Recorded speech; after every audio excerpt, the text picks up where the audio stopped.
Sir. And one of the first issues they'll take up is likely to be North Korea. Back in January, you were asked if you agree with Mike Mullen, who said that the U.S. has never been closer to a nuclear war with North Korea. You agreed. Has your assessment changed since President Trump agreed to talks with Kim Jong-un? And do you think that was the right decision? Look, let me say, first of all, I agree with Mullen at the time because all the rhetoric was escalating. Yeah.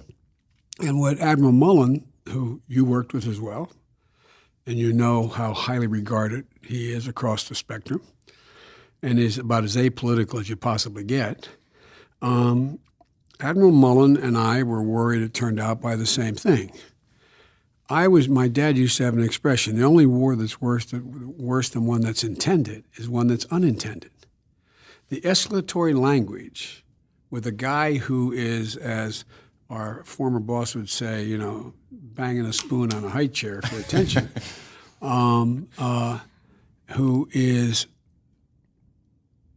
smart like a fox, but is, I can't get into class of information about the profiling, but may or may not be stable, may or may not react to threats and insults, with a man who, let's assume his intentions are all good, our president, who knows virtually nothing about foreign policy, doesn't know the background, I don't believe has had time, and it's understandable he didn't. He was a businessman.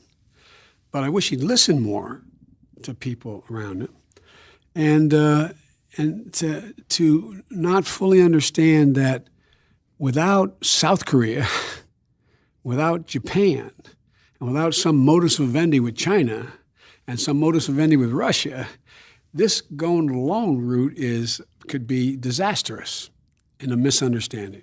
Now, I think we have to give the president credit for saying that he's willing to sit down and talk. I think that makes sense. If it's not like a business negotiation for building a new 100-story tower. It's a different deal here. And so what presidents, Democrat and Republican, have historically done when they've had dramatic breakthroughs, like let's say he sits down and they agree to a pause and everything, and what usually happens then is you turn it over. This is not a single meeting. This requires a process.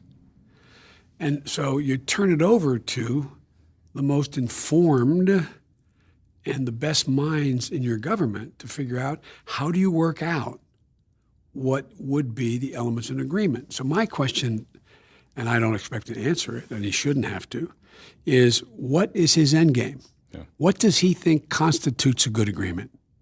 What does he think that is, number one?